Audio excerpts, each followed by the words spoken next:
News Only 24. News Only 24. বাঙালি হোক অথবা অবাঙালি, কিংবদন্তি পরিচালক সত্যজিৎ রায়ের নামের সঙ্গেই সকলে পরিচিত। তাই সত্যজিতের সৃষ্ট ভূতের রাজা থেকে বর পাওয়া সকলের জীবনে নস্টালজিয়া। কিন্তু সেই নস্টালজিয়া যদি হঠাৎ সত্যি হয়ে যায় জীবনে, তাহলে তো কথাই নেই। তবে এবার দুই একজনের জীবনে নয়, ভূতের রাজার বর পাওয়ার সৌভাগ্য হয়েছে হাজার হাজার ভোজন রসিক মানুষের। ভাবছেন তো ব্যাপারটা কি? তাহলে খোলসা করেই বলা যাক। সদ্যই ধুমধাম করে 19 বছরের জন্মদিন সেলিব্রেট হয়ে গেল ভূতের রাজা দিলবার রেস্টুরেন্টে। বাঙালিয়ানায় ভরপুর এই রেস্টুরেন্টের পক্ষ থেকে এদিন 19 রকমের মেনু পরিবেশন করলো মাত্র 190 টাকায়।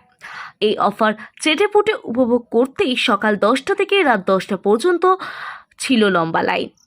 এক একজন প্রায় 4 ঘন্টারও বেশি সময় ধরে লাইনে দাঁড়িয়ে অপেক্ষা করেছেন। কিন্তু কথায় বলে সবুরের ফল মিষ্টি হয়, সেটাই হয়েছে ভোজন রসিকদের জন্য। কি নেই রেস্টুরেন্টে জন্মদিনের মেনুতে? ভাত, ডাল, 5 রকমের ভাজা, ডিমের চপ, পাবদা মাছ, এঁচোড়, মটন, চাটনি, পাঁপড়, পায়েস, রসগোল্লার মতো হরেক মেনু। ভূতের রাজার সঙ্গে জন্মদিন সেলিব্রেশন করে ছোট থেকে বড় সকলেই বেজায় খুশি। এখনকার জেনারেশন সত্যজিৎ রায়, গোপীকাইন বাঘাবাই, হীরক দেশে এগুলো আজকালকার জেনারেশন কেউ দেখেও না। তো আমরা প্রথম থেকেই চাই যে সত্যজিৎ রায় তো আমাদের গর্ব, আমাদের সবার গর্ব।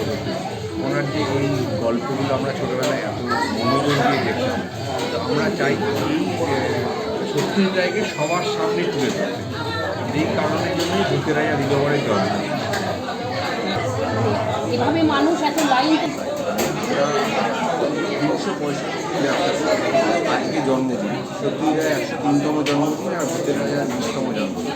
তো আমরা চাই যে এই দুটো দিন আমরা সকল রাষ্ট্রমন্ত্রীর সাথে থাকতে এবং আমাদের ভবিষ্যৎ পরিকল্পনা রয়েছে। ভূতের রাজা দিলবর দেশের বিভিন্ন জায়গায় যাবে, বিদেশেও আসবে, সমস্ত জায়গায় এই অনুষ্ঠানটা আমরা পালন করবো।